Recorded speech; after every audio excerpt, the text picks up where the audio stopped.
This is Mondo. Hello there, hello Dave, how you doing? I'm not bad. We are on another pop culture pilgrimage adventure, and this one's really spiked my interest in a good way. This is kind of nostalgic from our childhood, isn't it? Massively so.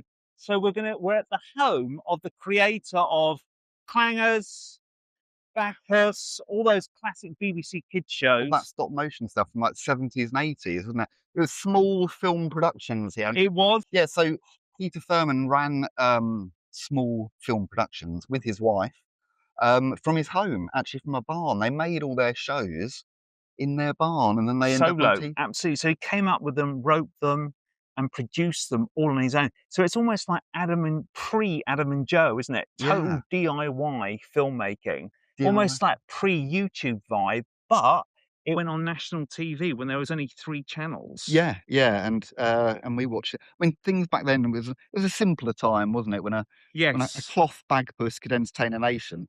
But when you look back on it, it keeps a charm, a real auteur quality there, where he had his own artistic. Yeah, you could tell there was a voice, a personality behind it all. But I mean, you know, how much big fancy Hollywood CGI stuff do you see that just doesn't? It looks good, photorealistic, but it doesn't have that kind of unique voice. Charm, so quite the artistic charm. So you can see the charm still there even today. And the ideas are very unique. We're outside his house now, just behind us. It's actually up for sale at the moment. But this is where he made all the stuff. And interestingly, I believe the window from the opening of Bagpuss, the actual opening credits, where I can't remember the girl's name. No, is it Emily? Emily, yeah. Yes, it was Emily. It's all in my memory, stored away. Yeah. It's like I'm Jason Bourne, just bits of information just activated. Emily was, I think it was Peter Firmin's granddaughter. It was. We will try and show you the house from the street and see what we can see. Here it is. There was a little girl, and her name was Emily.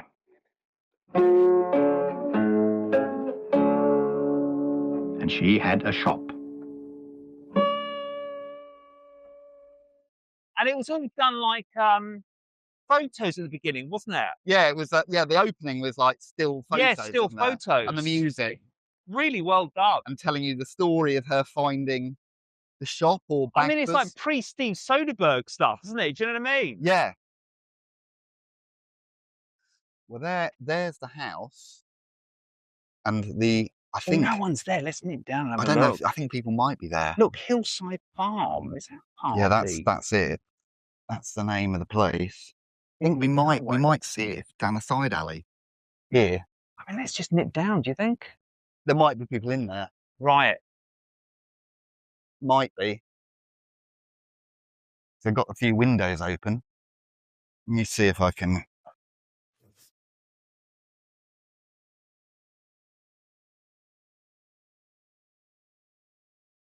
Is this the shed area there? Look. Oh, actually. Oh, yeah, that could be the barn, maybe.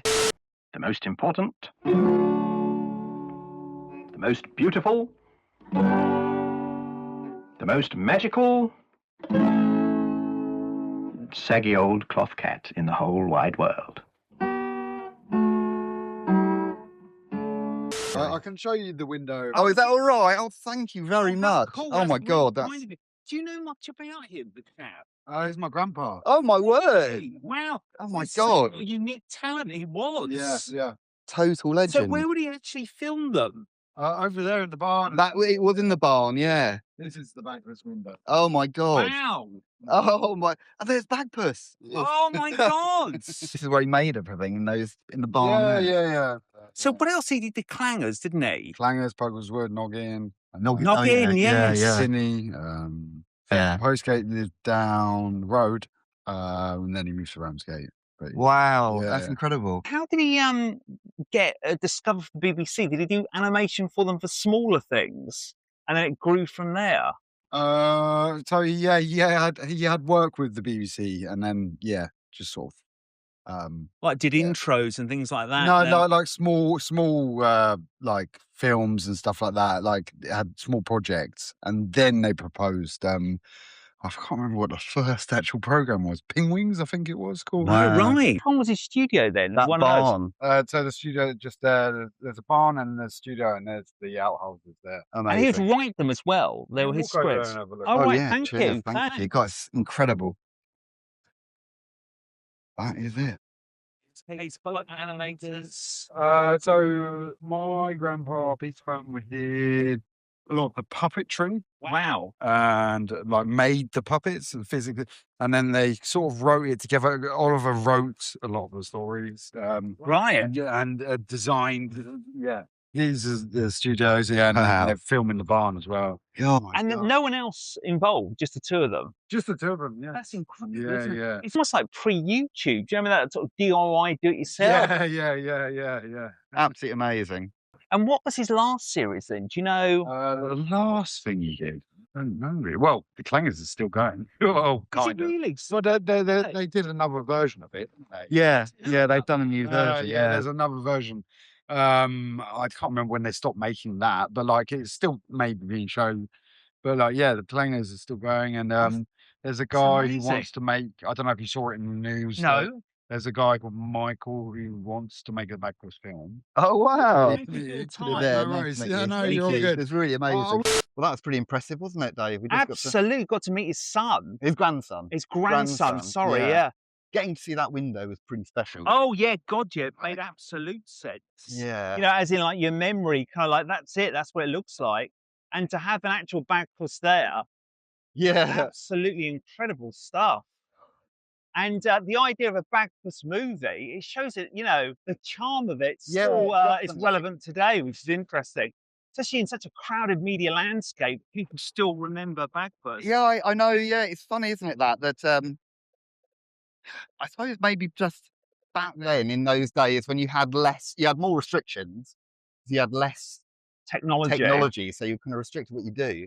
You really have to develop the idea, don't you? And Yes, have you do, a definitely. very strong idea. Sometimes that impresses me more coming up with a concept and the idea that hooks the audience in than the actual creation of it, because you've got to have that idea straight away, haven't you? But it's like, yeah, they're very much auteurs, weren't they? It was reoccurring themes and ideas. And a reoccurring style. Yeah, reoccurring style and format. A lot of what we think is quite unique and interesting now, these guys were doing it long before then. Yeah. And in a far more, you know, I don't know, quaint British setting. We're not in the middle of LA with a bunch of kind of like, you know, California crazy alternative types. Very kind of average setting. In the middle of the green countryside. Yeah. It's in Canterbury, isn't it? That's where we are, Canterbury, I believe. Yes. I think. But yeah, so we are now going to head to, I think it's called the Beanery Art Museum or something like that. Amazing. And they have a little display of the very Bagpuss himself, hopefully. Absolutely. And real minor things like, obviously, this is pre-internet, obviously.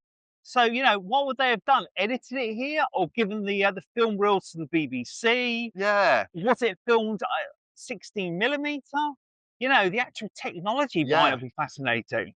Yeah, what would it have been filmed on? That's really interesting stuff, isn't it? It's just amazing. Well, it's very much a case of it feels as though it's like a film production situation, which is very internet, you know, DIY, do it yourself, produce it yourself. The only thing is, it's obviously on national TV. We're back in the car, so we will head to the museum now. Yeah, definitely. Here we are. We've made it to the what is it called? The Beanie House of Art and Knowledge. Canterbury's own museum. Free museum and library. It's amazing. Quite a fancy really building. Nice setup. Let's have a look at the. I'll turn the camera around and show you what it looks like. So that's the building there. Quite grand, isn't it, Dave? Oh yeah, amazing, and even more impressive inside. Yes. So free to get in. Let's go in and see what they've got. Here it is. Oh wow, okay. Here we are.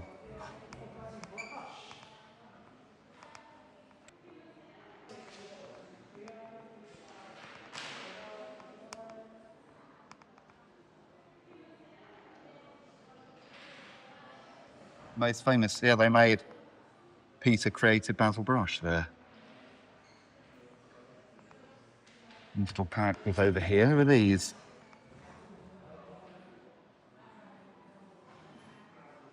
From the Paggles. Poggles? Alex, this is storyboards. Wow, look, and that would have been in the place that you just came from. Is it the professor? Yeah. The Professor Yaffle. What, the woodpecker? Yeah. No, it's not.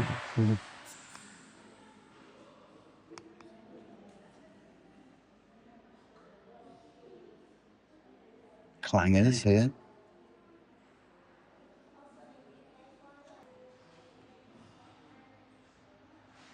Storyboards are interesting, aren't they? Let's have a Look at this. God, look at this, all these designs.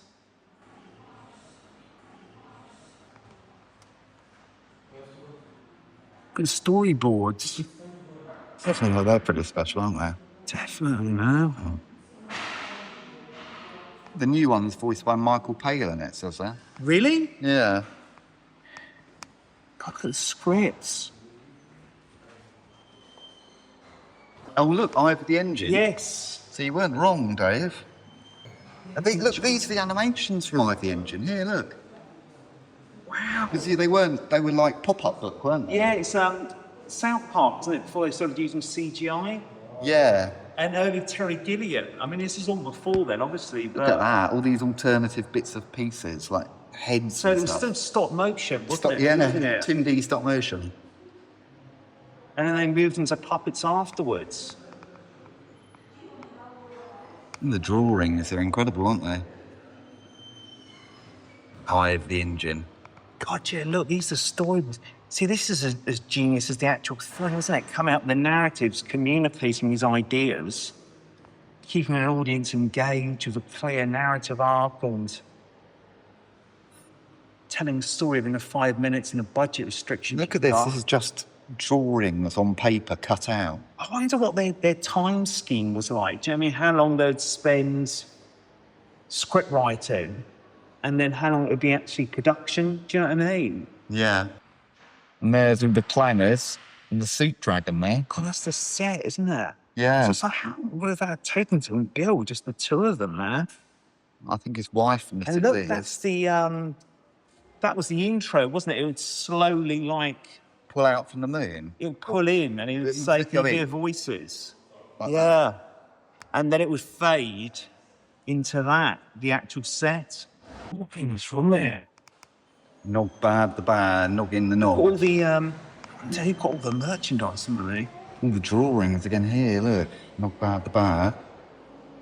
Just so bizarre that they were literally just pieces of paper. Yeah.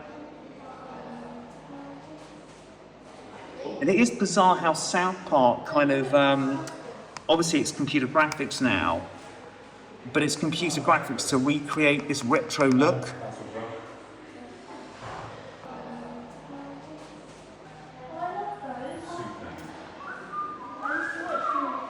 What's this, an 8mm? That's what they filmed it on.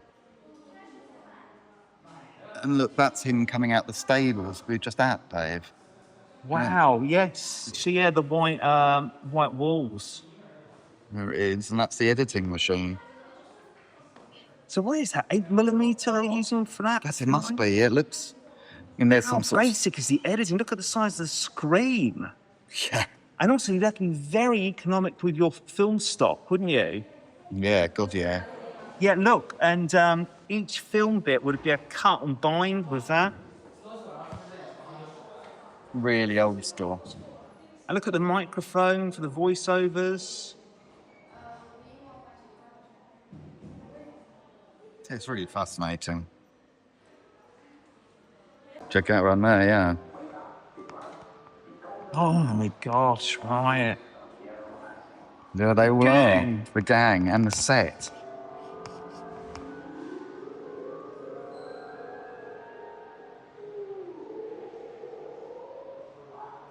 Yeah, the mice are very much in the style of Noggins, aren't they? Yeah. Oh, but Professor Yaffle, that was the public favourite, wasn't it? Nah. Oh, look, a ship in the bottle there. That's one of the things they mended in the very first episode, I think. Pull on the cotton. Gently. That's right. Now, all we need is a dab of glue on the front of the ship to fix the cotton. How are you going to do that? I remember that. Mend the ship in the bottle. In my memories, yeah. But no, it's a kind of sorry. There he is. Look at that for a face. Wonderful Garfield.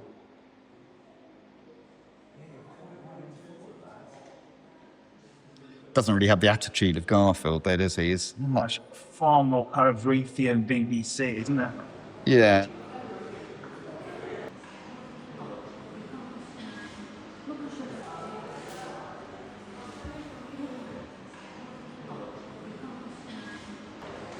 That is the money shot right there. So there we go. What do you make of that then, Dave? Amazing. I would say people before their time. I keep thinking of like the YouTube business model that these guys were doing in the 60s, 70s, and 80s. The amount of care, though. I know, absolutely. Right, just. I'd love to know the different stages of production, how long we're talking about scripts, stories, Yeah. then build a puppet, and the script look obviously really basic, really small editing screen, and really basic 8mm camera. I mean, that's the sort of camera you'd have scouts doing like a home project. Oh, not now, obviously. If scouts got iPhone. film studio iPhone about. Yeah, it looked like 8mm. Very, very small film. But obviously, most of it was in colour. Yeah, absolutely incredible. Just think it was two guys. Interesting that his son kept the legacy going. A bit like Jim Henderson's son. Jim Henderson, yeah. Brian Henderson, yeah. Look, let's say goodbye here. Oh, buddy, I would say this is the best one we've done so far. Real eye-opener. That's fun. Absolutely. Hope you enjoyed it. Thanks for tagging Yeah, along. definitely. Come to Canterbury and check it out, people. Yeah, the Real eye-opener. Beanie House of Art. It's this place here. There we go. It's this is like our BBC Studio Ghibli in a crazy way, isn't it? Yeah, it is. Yeah, it's like the BBC Disney. Suburban Disney type of thing, yeah. Sort of John Lasseter without the inappropriate hugs. Yeah. Absolutely amazing stuff. Well, thanks for watching. Take care, everyone. See ya. Take care, people. Check out Bagpuss on the old YouTube. Yeah.